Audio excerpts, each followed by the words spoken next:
Ketika itu kita berpikir sudah nggak ada yang bisa diminta pertolongan oleh kita. Lalu sadarlah diri kita, hanya Allah saja yang bisa menolong saya. Sehingga dengan kondisi yang seperti itu bisa membawa dan mendorong dia sadar bahwa tidak ada yang bisa menolong kecuali Allah. Sehingga dia sangat butuh dengan pertolongan Allah. Itulah yang namanya faqah. Ketika Allah itu memberikan sakit kepada hambanya, itu artinya Allah sedang membersihkan dosa-dosa hamba itu. Maka kita ridho. Yang tadi kata siapa? Buya Dimyati, sakit dia mah nggak mau diobatin karena beliau paham, arif billah, paham betul bahwa dia sakit itu sedang disayang oleh Allah, sedang menerima rahmat dari Allah. Kalau orang sakit minta cepat sembuh, berarti dia nggak mau mendapatkan rahmat Allah Subhanahu wa Ta'ala.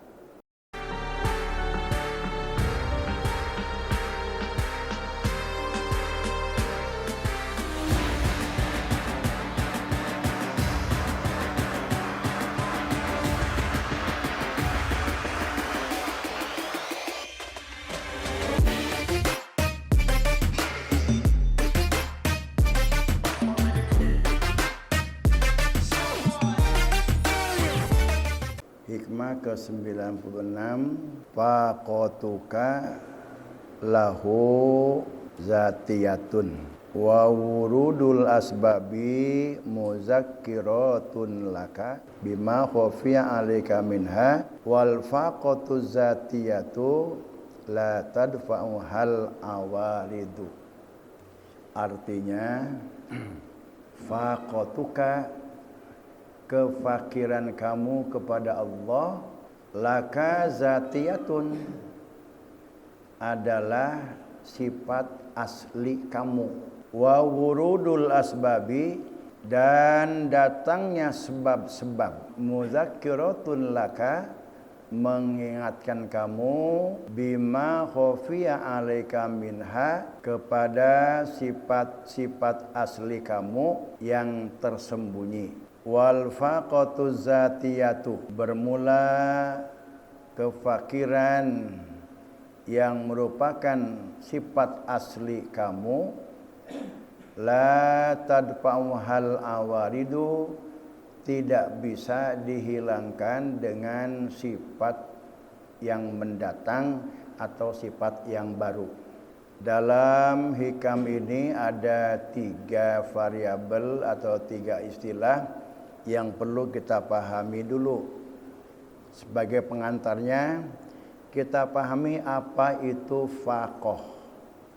Yang kedua, zatiyatun. Yang ketiga, awarid atau aridiyah. Jadi keadaan yang menggiring kita atau menyadarkan kita kepada butuh pertolongan Allah. Sehingga faqah itu isinya banyak. Bisa kesulitan hidup, bisa masalah-masalah yang tidak pernah berhenti, bisa kemiskinan, bisa kesengsaraan, bisa sakit, bisa kehinaan, dihina orang, kelemahan, atau menjadi pesuruh. Itu faqah, itu isinya itu.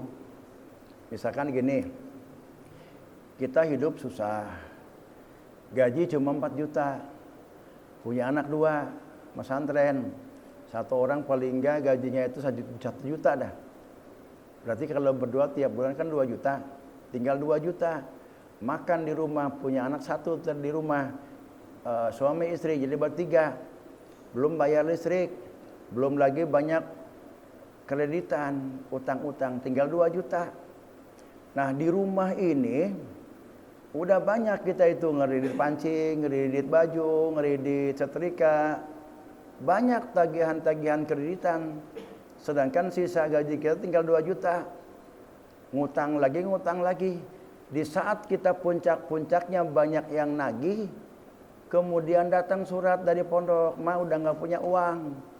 Kirim uang nih, udah habis bulan." Ini udah ngatur sulit ngatur keuangan yang ada. Ini pun juga sudah habis, yang 4 juta itu dipakai bayar kreditan. Anak datang surat nggak dikirimin, dia nggak makan. Gimana kita lari pinjam ke saudara nggak ada, pinjam ke teman nggak ada. Udah kita dalam keadaan sulit pada waktu. Ketika itu kita berpikir sudah nggak ada yang bisa diminta pertolongan oleh kita. Lalu sadarlah diri kita, hanya Allah saja yang bisa menolong saya. Sehingga dengan kondisi yang seperti itu bisa membawa dan mendorong dia sadar bahwa tidak ada yang bisa menolong kecuali Allah. Sehingga dia sangat butuh dengan pertolongan Allah. Itulah yang namanya faqih. Kesulitan yang sudah memuncak mendesak dia untuk mengakui bahwa dia itu butuh dengan pertolongan Allah. Jadi sudah tidak ada lagi yang bisa dia minta pertolongan kecuali Allah. Sadarlah dia dan dia faham, sering ngaji, iyyaka na'budu wa iyyaka nasta'in. Hanya kepada Engkau kami beribadah dan hanya kepada Engkau kami minta pertolongan. Jangan minta tolong kepada siapapun kecuali kepada Allah. Lalu bagaimana prakteknya kita hanya minta kepada Allah itu? Kan dalam keseharian kita itu sering minta tolong kepada manusia dan sering ditolong oleh manusia. Nah, prakteknya untuk menerjemahkan iyyaka nasta'in wa iyyaka nasta'in dalam kehidupan kita ini, ketika kita itu minta bantu, minta tolong kepada seseorang, maka ingat dulu kepada Allah, ya Allah saya mohon pertolonganmu, mau minjem uang kepada orang ini, tolonglah dia mau memberikan pinjaman kepada saya. Allah itu dilibatkan ketika kita minta tolong kepada manusia. Kenapa mesti dilibatkan? Karena kalau Allah nggak menghendaki orang itu meminjamkan kamu uang, walaupun dia banyak uang, nggak mau dia. Hatinya tertutup. Kalau Allah tidak menghendaki dia itu mau memberikan pertolongan kepada kamu, orang itu nggak akan menolong kamu. Sehingga ketika kamu itu minta tolong kepada siapapun, kemudian orang itu tidak memberikan tolong kepada kamu, maka jangan dilihat orang itu yang tidak memberikan pertolongan, oh Allah tidak menghendaki dia menolong saya. Itulah aplikasi praktek atau pelaksanaan daripada wa iyyaka nasta'in. Sehingga kesulitan-kesulitan yang kita jumpai dalam kehidupan ini dapat menggiring kesadaran kita kepada tidak ada yang bisa memberikan pertolongan dalam hidup ini kecuali Allah Subhanahu wa taala. Sehingga ketika kita minta tolong kepada siapapun, Allah jangan ditinggal, libatkan Allah. Ya Allah, saya akan minta tolong kepada orang ini. Maka hendakilah orang ini mau memberikan, gerakanlah hati orang ini mau memberikan pertolongan kepada saya. Baru kita ngomong, Pak minta tolong ketika dia memberikan pertolongan itu atas kehendak Allah bahwa dia mau menolong saya. Kalau kita minta tolong kemudian orang yang kita minta tolong, bahkan orang itu sering kita bantu, kali ini kita minta tolong kepada dia, dia nggak membantu kita. Jangan benci kepada orang yang tidak memberikan pertolongan kepada kita. Oh, berarti itu Allah tidak menghendaki dia memberikan pertolongan kepada kita. Itulah praktek daripada wa iyyaka nasta'in. Nah, jadi faqih itu adalah suatu keadaan yang menggiring kita kepada kesadaran bahwa tidak ada di dunia ini yang bisa memberikan manfaat, memberikan pertolongan kecuali Allah. Sehingga kita sadar bahwa kita adalah orang yang sangat membutuhkan pertolongan Allah. Itu namanya faqih. Yang kedua, zatiyatun. Zatiyatun itu namanya asli, artinya asli. Zatiyatun itu bisa juga disebut hakikatun atau bisa disebut juga subutiyatun. Ini kalau kita di dalam Tijan itu ada sifatun zatiyatun. Sifat zatiyah itu sifat yang sesungguhnya, sifat hakiki. Sifatun zatiyatun ai sifatun hakikiyatun au sifatun subutiyah. Itu satu mana. Zatiyah, hakikiyah, subutiyah satu mana. Artinya asli. Zatiyatun karakter asli. Kemudian aridiyatun. Aridiyatun itu sifat yang mendatang, sifat yang baru yang tadinya tidak ada kemudian ada, itu adalah sifat aridiyah. Faqatuka, kefakiran kamu kepada Allah. Laka zatiyatun, itu adalah sifat asli kamu. Jadi sifat asli kita ini butuh kepada Allah. Keadaan yang mendorong kita butuh kepada Allah, keadaan yang mendorong kita sadar bahwa kita butuh kepada Allah apa? Tadi, kesulitan hidup, miskin, sengsara, kemudian sakit, kita hina, menjadi pesuruh, menjadi budak, itu adalah sifat dasar manusia. Semua orang hidup pengen kaya, termasuk kita di sini kan. Semua adalah pengen kaya ya. Sering kita berdoa minta kaya kepada Allah. Ada enggak yang mau susah di sini? Yang mau miskin? Enggak ada. Nah, pertanyaan berikutnya, kita sudah sering, bahkan sudah 2 tahun lebih minta kaya, kayaknya udah belum? Belum. Belum kan? Minta kayaknya mah sering, tiap hari bangun malam sampai nangis untuk merubah kehidupan dari miskin sepengen kaya. Sudah 2 tahun, bahkan baca surat Waqiah pengen kaya. Kayaknya udah belum? Belum kan? Lalu pernah enggak kita mendoa minta miskin kepada Allah Subhanahu wa taala? Kalau kita ingin ditinggikan derajat oleh Allah, kalau kita ingin dimuliakan oleh Allah, ini ada doa yang dicontohkan Rasulullah SAW. Apa doanya? Allahumma ahyina miskinan. Allah, ya Allah, hidupkanlah saya menjadi orang miskin. Ada yang pernah berdoa demikian enggak minta miskin tuh? Wa amitna miskinan. Kalau sekarang saya berdoa, tahu sekarang, tadi mungkin saya baca doa enggak tahu kali, amin aja kan. Padahal doa yang saya baca, Allahumma ahyina miskinan.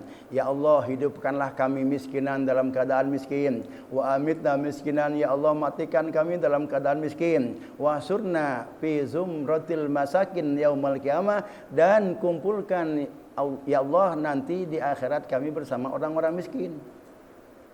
Kalau sekarang ada orang nih, mohon doa itu, kita akan mengamini enggak? Kita akan mengamini. Kenapa kita enggak akan mengamini? Takut miskin. Kenapa kita takut miskin padahal kita udah miskin? Yang takut miskin itu semestinya orang kaya. Kenapa orang miskin takut miskin? Masuk akal enggak? Nah, kenapa orang takut miskin?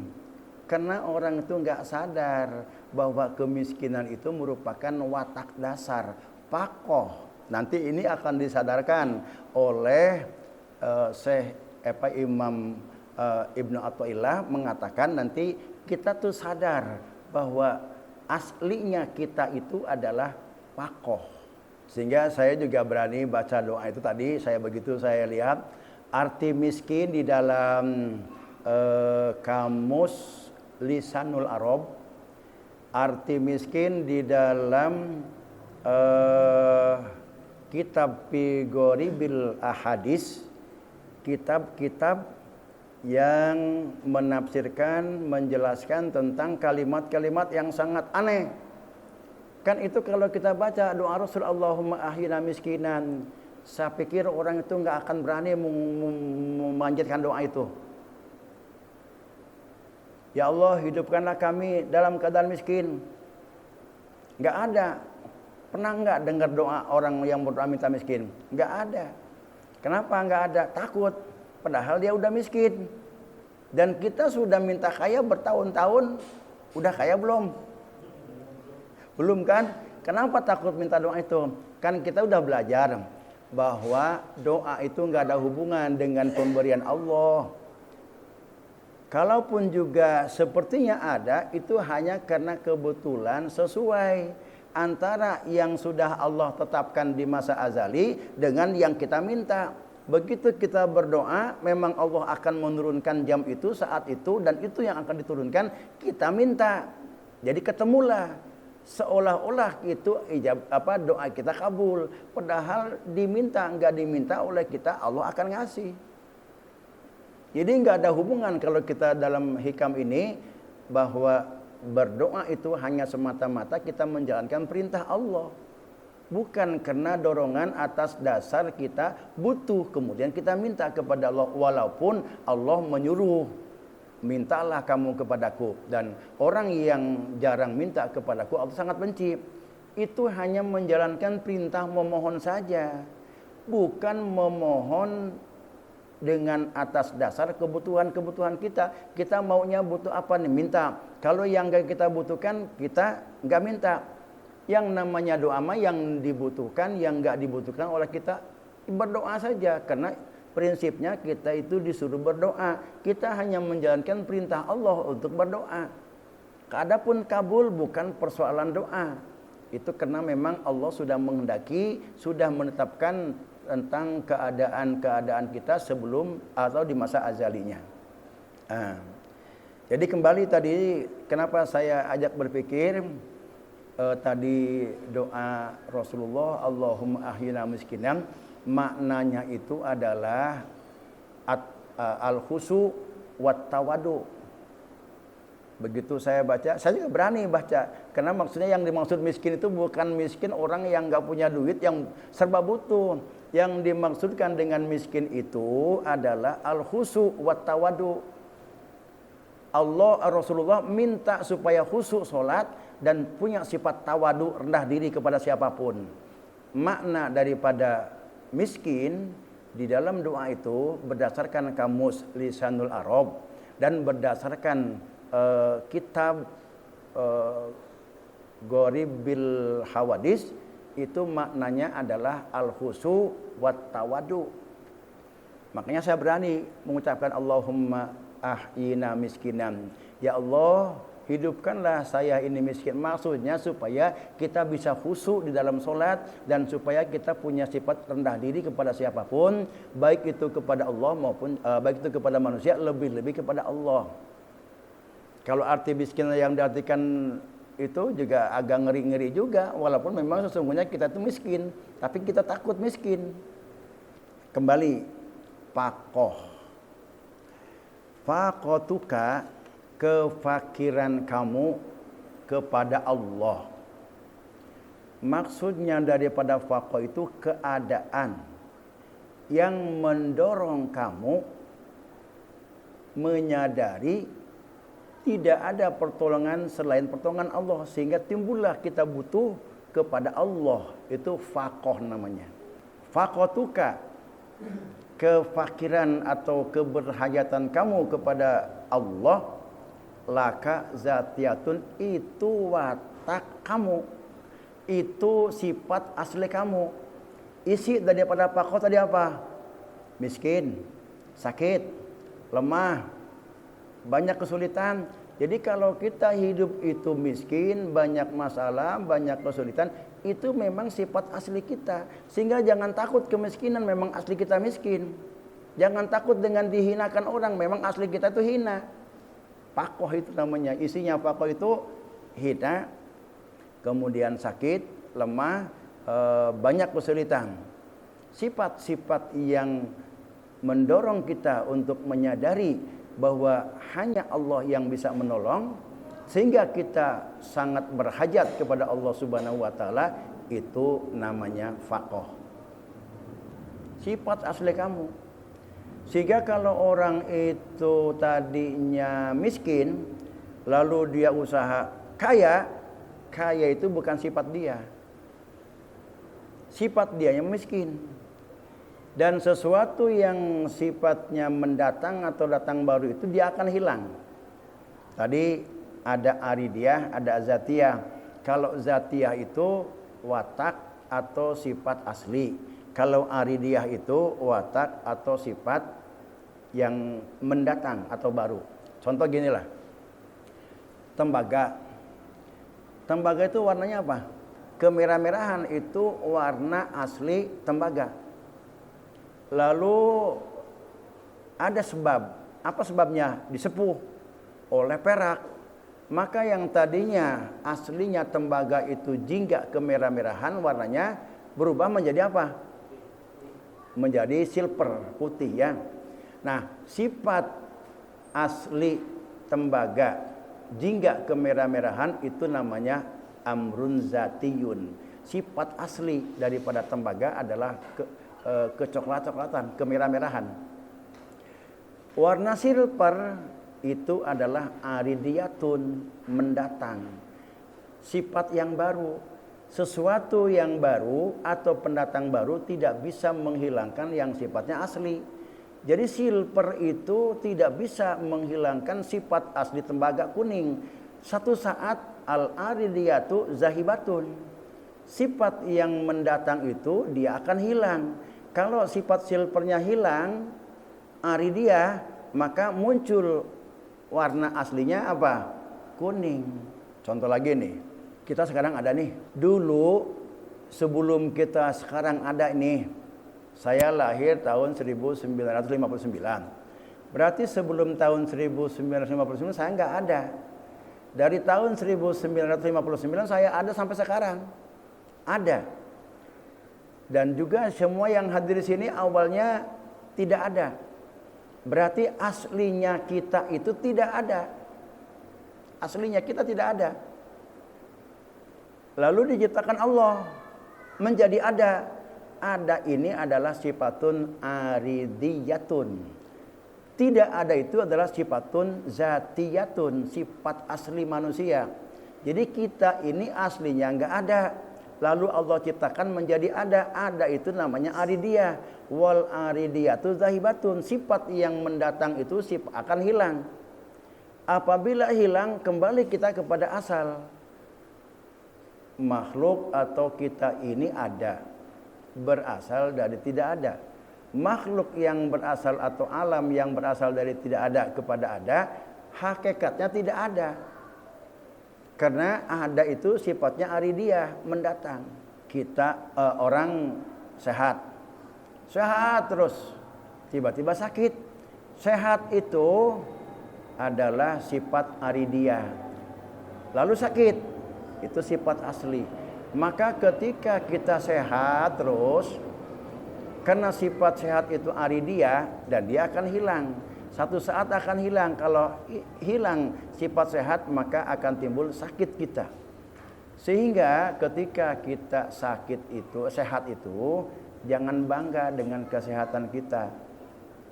Misalkan gini nih, ada orang COVID, zaman COVID itu bentar-bentar ketularan kena COVID. Dia mah nggak pilek-pilek acan pada saat COVID itu. Lalu dia bilang, alhamdulillah, saya mah zaman COVID juga sekalipun nggak pakai masker, alhamdulillah sehat terus. Saya sudah bertahun-tahun, alhamdulillah sehat terus, makan enak terus. Nah ini orang yang nggak menyadari akan watak aslinya. Watak asli dia itu lemah. Watak asli dia itu susah. Sehingga tidak tepat membaca alhamdulillah saat dia dalam keadaan sehat terus. Kenapa? Karena sehat itu aridiyah dan dia akan hilang. Dan dia akan tepat kalau dia mengucapkan alhamdulillah ketika dia sakit. Kenapa?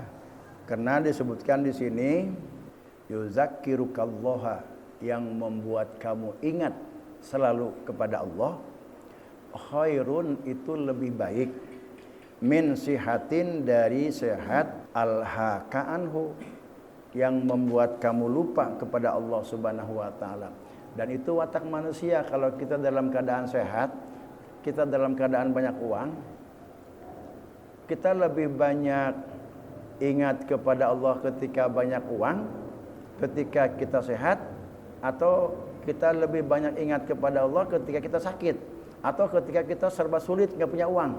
Watak manusia pada umumnya kita akan lebih ingat kepada Allah dan merasa dekat kepada Allah saat kita nggak punya uang sulit saat kita sakit. Ketika kita banyak uang ketika kita sehat, maka ingat sih ingat, cuma kurang ingatnya kepada Allah dibanding dalam keadaan kita sakit. Orang yang punya hutang kemudian Ustadz memimpin doa, ya Allah semoga semua orang yang ada punya hutang ini dilunaskan olehmu ya Allah. Aminnya juga kencang beda. Tapi kalau orang yang nggak punya utang mah ketika gurunya Ustadz itu berdoa mohon dilunasi utang-utang ini, dia nggak punya kepentingan dengan lunas utang itu karena dia nggak punya utang. Aminnya juga pelan-pelan karena nggak punya kepentingan dengan doa itu. Nah kalau orang yang punya utang mah aminnya juga kencang. Nah, kembali kepada tadi, maka sakit itu lebih baik kalau sakit itu akan membawa kita selalu ingat kepada Allah daripada sehat yang membawa kita lalai atau lupa kepada Allah. Karena sehat itu sifatun aridiyatun merupakan sifat yang mendatang. Fa idza dhahaba 'anil insani al-ghina was-sihah bisababin minal asbabi fa huwa yudzakiruhu dzati wa huwal fakir. Itu sesungguhnya kamu lupa diri akan sifat asli kamu, bahwa sifat asli kamu itu fakir, sehingga kamu merasa begitu hebat Allah berikan kesehatan. Orang yang tidak pernah dikasih sakit itu artinya Allah tuh kurang begitu peduli, nggak sayang. Ada orang yang seumur hidupnya nggak pernah sakit. Siapa itu? Ya, Fir'aun. Fir'aun itu hidupnya nggak pernah sakit, dia seumur hidup. Inna Fir'aun itu labisa arba'ami'ati sanatin. Hidupnya itu umurnya 400 tahun. Dalam usia 400 tahun itu lam yatasoddaq ra'sahu, enggak pernah sakit kepala. Enggak pernah sakit kepala dia. Jangankan sakit sampai dirawat gitu. Sakit kepala pun juga enggak pernah selama 400 tahun itu. Wala hamma jismuhu, meriang pun juga sakit panas enggak pernah. Sehat terus. Fatakabbaro. Nah, kembali kepada tadi, kalau orang lain ketika Covid sakit, lalu dia diberi Allah sehat, maka masuk enggak? Apa yang dia ucapkan? Kira-kira kita nih, kalau kita ketika masa Covid itu diberi sehat oleh Allah, orang lain diberi sakit, kita sehat, maka yang terucap oleh kita apa? Alhamdulillah. Tapi di dalam hati kita ada rasa kebanggaan. Aing mah hebat, batur mamaruriang aing mente. Ujub dengan kesehatannya. Nah, itulah sisi tidak baiknya di situ. Maka ketika Allah itu mengembalikan kepada asli kita, sehat tadi adalah sifat mendatang, bukan sifat asli kita. Ketika kita dikasih sakit oleh Allah Subhanahu wa taala, itu adalah merupakan rahmat sayang dari Allah. Karena Allah mengingatkan dengan sakit itu, kita ingat kepada Allah.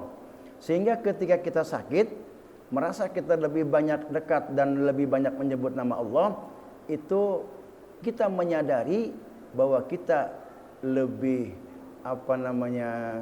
nikmat sakit bisa menyebut banyak berzikir kepada Allah ketimbang kita sehat. Kalau kita sakit nih, tasbih nggak pernah lepas di tangan. Zikir terus, zikir tasbih terus, istighfar, baca Quran. Tapi kalau kita lagi senang, tasbih lepas itu. Lalu ketika kita sakit, kita merasa tidak disayang oleh Allah, padahal itu bentuk rahmat kasih sayang Allah kepada kita, supaya kita lebih ingat banyak menyebut kepada Allah Subhanahu wa taala. Makanya orang-orang yang marifat kepada Allah mah ketika dia diberi sakit, dia enggak mau dia berdoa minta sembuh. Dia lebih enak dan lebih nikmat sakit karena dia lebih dekat menyebut Allah. Kenikmatan dia menyebut nama Allah itu menghilangkan rasa sakit. Nabi Ayub Sakitnya kan kalau kita mendengar cerita Nabi Ayub, rasanya kita nggak kuat untuk menang. Tapi apa yang terjadi bagi Nabi Ayub? Karena Nabi Ayub itu merasa nikmatnya dengan Allah. Dengan saya diberi sakit ini, saya lebih dekat dengan Allah, lebih mantap ingat menyebut kepada Allah, sehingga kebahagiaan dan kenikmatan dia berzikir menyebut nama Allah, hilang tuh rasa sakitnya. Sedangkan kita kan nggak merasakan nikmatnya mengingat kepada Allah, sehingga kita mendengar cerita tentang sakitnya Nabi Ayub, kita merasa linu mendengarnya. Padahal Nabi Ayub tidak seperti apa yang kita bayangkan. Kenapa? Karena nikmatnya dengan menyebut dan mengingat-ingat Allah. Kita pun juga demikian. Kenapa sakit itu merupakan rahmat Allah? Karena kita diingatkan oleh Allah untuk selalu ingat kepada Allah. Ingatnya yang betulan. Dan biasanya kalau kita dalam keadaan sakit itu ingatnya tuh lebih hebat itu. Nah, dengan kita lebih hebat atau lebih merasakan nikmatnya ingat kepada Allah, paling tidak akan mengurangi rasa sakit. Dan ketika orang itu diberi sakit itu sebetulnya Allah sedang mengampuni dosa-dosa dia. Sehingga kata orang-orang yang arif billah, orang yang sakit kemudian minta cepat-cepat sembuh, artinya dia itu enggak nerima, padahal Allah hilangkan dosa-dosa dia. Padahal ketika Allah memberikan sakit kepada orang itu, Allah sedang menggugurkan dosa-dosa dia dengan sakit itu. Kalau dia sabar dengan sakit itu, dia banyak berzikir dan dia sadar ini adalah dari Allah. Sehingga dengan kesadaran dan kesabaran kita atas sakit yang Allah berikan kepada kita, itu menjadi penghapus dosa. Sehingga kalau orang sakit pengen buru-buru sembuh, berarti dia itu tidak nerima untuk dihapuskan dosa oleh Allah Subhanahu wa taala. Padahal Allah sedang memberikan peluang untuk menghapuskan dosa dia dengan sakit itu. Dan kita banyaknya menerima bahwa sakit itu sebagai sebuah yang tidak menyenangkan bagi kita. Tapi kalau kita bisa benar menyikapinya, insya Allah sakit itu menjadi rahmat. Ketika dia sakit, betul-betul dia ingat kepada Allah. Nah, kalau ada orang yang seperti itu, fahina idin tarkut tadawa abdol. Jangan berobat. Jangan berobat. Sebab sakit itu lebih bagus bagi dia daripada dia sehat. Kalau dia sakit, dia lebih banyak berzikir, ingat kepada Allah. Kalau dia sehat, dia lebih banyak menjauh kepada Allah Subhanahu wa taala. Apalagi wa maradun yurisu tarkazunub, sakit yang menyebabkan orang itu tidak melakukan maksiat-maksiat. Kalau sehat mau judi, kalau sehat dia menzalimi, kalau sehat dia mabuk-mabukan. Udah pekerjaan itu, begitu sakit dia udah ngap-ngapan sakit Allah, yang disebut Allah. Nah, sakit yang seperti itu wa maradun yurisu tarkadzunub, sakit yang bisa menyebabkan orangnya itu lepas atau meninggalkan kemaksiatan, patarkut tadawa abdol. Tidak berobat itu lebih baik bagi orang itu.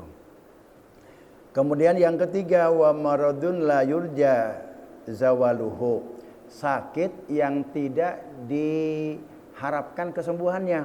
Ini orang sakit sudah 2 tahun, berobat kemana aja udah dilaksanakan, ngejual sawah udah 2 hektar, tapi masih dalam keadaan sakit. Kata dokter ini masih sulit untuk disembuhkan.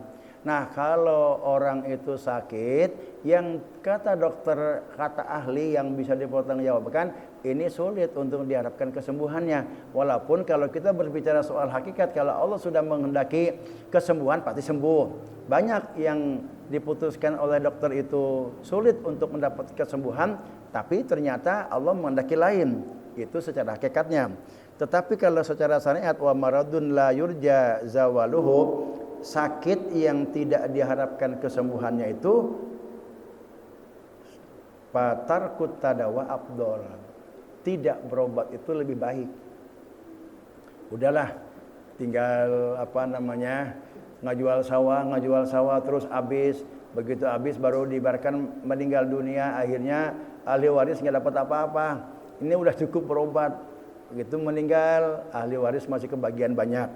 Kena paham sakit, nggak mau diobatin, nggak mau. hanya untuk menenangkan keluarga, dia mau baru diobatin. Itu juga obatnya bukan ke dokter, obat ya herbal gitu. Dia nggak mau diobatin karena dia merasa nikmat di situ, dia merasa lebih dekat. Ya kita aja lah kalau kita sakit gigi udah luar biasa, dengan Allah itu lebih nikmat kita berzikirnya itu kalau kita sakit. Tapi kalau kita lagi banyak duit, zikir juga udah ngelayap kemana-mana. Udah ngeliatin tasbih aja dilihat masih panjang, tasbih dilihat masih panjang, zikir ini. Dan yang keempat, wa maradun yuzilu kibruhu, wa tughyanu, sakit yang menyebabkan menghilangkan kesombongan orang itu. Orang itu lagi sehat, banyak duit, kaya, hidupnya sombong luar biasa. Sombong.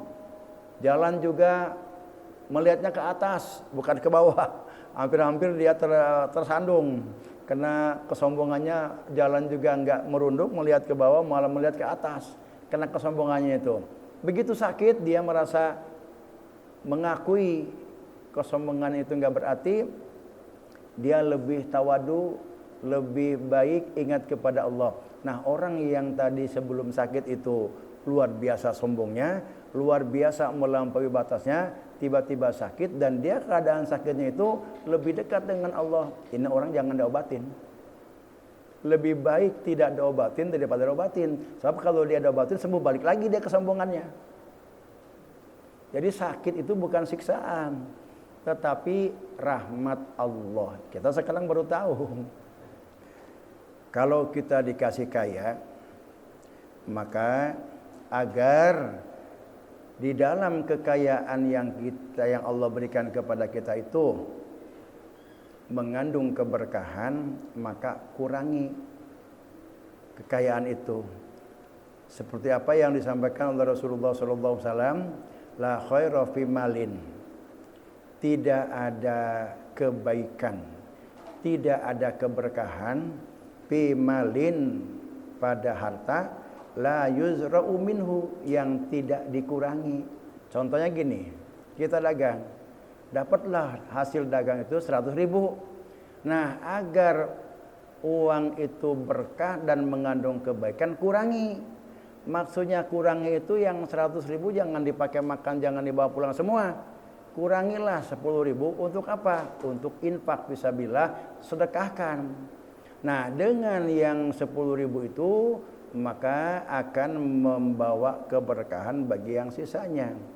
Seperti apa yang ada di dalam doa zakat, ajarakallahu bima ataita, semoga Allah itu memberikan pahala atas apa yang kau sedekahkan, wa baraka bima abqaita, dan Allah memberikan keberkahan atas sisanya.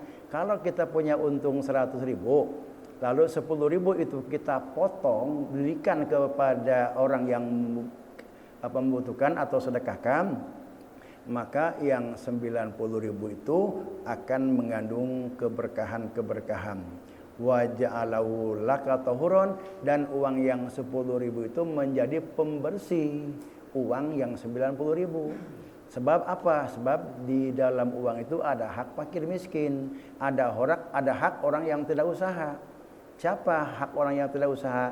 Para ulama, para kiai yang kesehariannya mengajarkan santri agama, dia nggak dapat gaji, sehingga dia nggak punya waktu untuk usaha. Nah, orang-orang yang demikian itu dia punya hak atas harta yang kita dapat. Jangan dikira di situ tidak ada hak dia. Maka kalau kita dagang punya untung, sisihkanlah uang itu untuk orang-orang yang tidak bisa berusaha karena dia sibuk, waktunya habis untuk mengembangkan agama. Ada hak di situ. Lil fuqara'il ladzina usinu fi sabilillah. Orang-orang sebetulnya dia butuh, cuma dia menahan diri untuk tidak meminta. Orang-orang yang butuh tapi dia menahan diri tidak meminta kepada makhluk karena kesibukannya dia mengajarkan agama, sehingga dia punya hak oleh Allah, diberikan hak pada harta yang kita miliki. Demikian juga orang-orang fakir, orang-orang miskin yang sengaja datang dia minta kepada kita, itu punya hak. La khaira fi malin la yuzra'u minhu, maka tidak ada keberkahan, tidak ada kebaikan fi malin, pada harta, la yuzra'u minhu, yang tidak dikurangi. Sebab kalau kita enggak mengurangi duluan, nanti Allah yang akan menguranginya. Dengan cara Allah sendiri. Kita dagang 100 ribu, enggak pernah sedekah, dibawa pulang semua, taruh tabungan di bank, terus bertahun-tahun demikian, enggak pernah kita potong, enggak pernah kita infakkan, enggak pernah kita bersedekah. Kalau kita yang tidak memotongnya, nanti Allah yang memotongnya. Bagaimana cara Allah memotongnya? Kita dikasih sakit, dirawat di rumah sakit, tabungan kita habis semua, dipakai berobat. Nah, itu cara Allah memotongnya begitu. Jadi enggak ada keberkahan. Maka infakkan, sedekahkanlah apa yang kita miliki agar ada keberkahan pada sisa harta yang kita miliki. Nah, kemudian wala jasada, tidak ada keberkahan, kebaikan pada diri kita. Wala jasada la yanalu minhu, yang tidak pernah dikasih sakit oleh Allah Subhanahu wa taala. Sehat terus kayak Firaun. Itu tidak ada keberkahan bagi jasad kita. Yang saya sebutkan tadi, bahwa sakit itu merupakan rahmat Allah. Ketika Allah itu memberikan sakit kepada hambanya, itu artinya Allah sedang membersihkan dosa-dosa hamba itu. Maka kita ridho. Yang tadi kata siapa, Buya Dimyati, sakit dia mah nggak mau diobatin, karena beliau paham, arif billah, paham betul bahwa dia sakit itu sedang disayang oleh Allah, sedang menerima rahmat dari Allah. Kalau orang sakit minta cepat sembuh, berarti dia enggak mau mendapatkan rahmat Allah Subhanahu wa taala. Nah, kembali kepada tadi, pakotuka itu adalah merupakan sifat dasar. Aslinya kita demikian. Nah, oleh karena itu jangan takut dengan sifat dasar kita. Kita siap dengan sifat dasar kita, hadapi dengan apa? Dengan sabar. Keadaan yang tadi yang sifatnya faqih itu, jika kita hadapi dengan sabar, maka Allah akan membalasnya nanti di akhirat. Innama yuwaffas sabiruna, Allah akan menyempurnakan balasan bagi orang-orang yang sabar. Ketika dia mendapatkan musibah, ketika dia diberikan kesulitan-kesulitan, ketika dia menghadapi faqih, dia hadapi dengan sabar, tidak gentar, tidak mundur setapak pun, bahkan dia tegar terus, dan dia menyadari itu adalah sifatnya sendiri, maka Allah akan menggantikan dengan pahala nanti di akhirat. Nah, kalau kita dalam keadaan susah, tetap kita usaha terus. Kalau kita sudah usaha, ternyata masih itu juga, ya udah, memang itu asli kita tuh kayak begitu. Hadapi dengan sabar. Di dunia kita dalam keadaan serba kekurangan, tapi Allah nanti akan berikan kekayaan, kecukupan di akhirat nanti.